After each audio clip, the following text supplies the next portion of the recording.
আমি একটা রেসিপি আজকে তৈরি করব, তো সেটা সবাইকে একটু দেখিয়ে দিচ্ছি। তো দেখো আমি এইটাই নিয়েছি সুজি। তো সুজির উপর আমি কি করব না দইটা দেব। ঠিক আছে, দইটা দিয়ে দিলাম সুজির উপরে। তো তার উপরে একটু দিয়ে দেবো নুন, আর নুনটা একটু দিলাম। তারপরে একটু লঙ্কার গুঁড়ো দিয়ে দেবো। ঠিক আছে, লঙ্কার গুঁড়ো দিয়ে বেশি দেবো না, কেননা ঝাল হয়ে যাবে। তো এটাকে একটু মেখে নেব। দেখো এটা মাখা হয়ে গেল।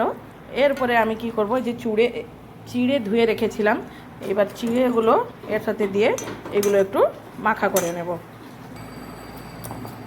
তো দেখো এটা আমি এবার মেখে নিলাম। ঠিক আছে, পুরোপুরি কি সুন্দর এটা মাখা হয়ে গেল। এর উপরে আমি যেটা করব সেটা দেখাবো। তো দেখো এইবারে এগুলো আমি এরকম একটু ছোট ছোট মতন করে নেব, দিয়ে এরকম একটু চাপা চাপা মতন করে দেবো। তো এইগুলো হয়ে যাবে, এরকম সব করে নেব। তো দেখো আমি এইখানে জল বসিয়েছিলাম গামলাতেই, আমি আর ইয়েতে করিনি। এটা হয়ে যায়, তাড়াতাড়ি হয়ে যায়, তাই জন্য জলটা ফুটে গেছে।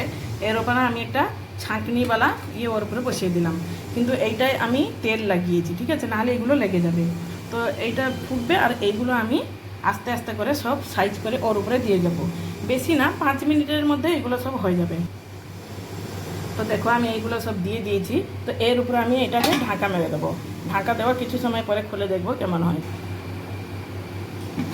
দেখো ঢাকনা খুলে দেখছি, এগুলো সব হয়ে গেছে। দেখেছো কেমন কালার হয়েছে? তো এইগুলো আমি সব খুলে নেব। ঠিক আছে, এগুলো এরকম সব খুলে নেব। ঠিক আছে, আমি সব রেডি করে নিয়েছি। এবার কড়াই আমি তেল দিয়েছি, যেহেতু আজকে আমার উপোস। অবশ্যই এগুলো সরষের তেল দিয়ে হয় না, সরষের তেল দিয়ে। তো আমি সাদা তেল দিয়ে করেছি। তো এই দেখো তেল হয়ে গেছে গরম, ওতে আমি দিয়ে দিলাম একটু শুকনো লঙ্কা। বেশি ঝাল হলে আবার কেউ খাবে না, যেহেতু আজকে আমার উপোস, তাই এতে কালো সরষে দেওয়া হয়। তো আমি আজকে আর দিলাম না। তো ওতে আমি কী করলাম না, একটু ওই কালো জিরে দিয়ে দিলাম। ঠিক আছে, কালো জিরেটা একটু দিয়ে কী করবো না, কড়ি পাতা ওতে দিয়ে দেবো। এই যে কড়ি পাতাগুলো হয়ে যাবে, হয়ে যাওয়ার পর একটা কী করবো না, এগুলো দিয়ে দেবো। দিয়ে এগুলো একটু এবার ভেজে নেব। তো দেখো এবার এগুলো আমি ভাজা করে নিয়েছি। এটা এবার হয়ে গেল রেডি। আমি বেশি ভাজবো না, জাস্ট একটু ফোড়নটা দিয়ে একটু ভাজা মানে করবো, ফোড়নটা ওর সাথে মিক্স করবো, সেই জন্য দিয়ে ওটাকে মানে করে দিলাম। কিন্তু কালো সরষেটা দিলে ফোড়ন খুব ভালো হয়। তো দেখি এবার কেমন খেয়ে দেখবো কেমন লাগে। দেখো হয়ে গেল।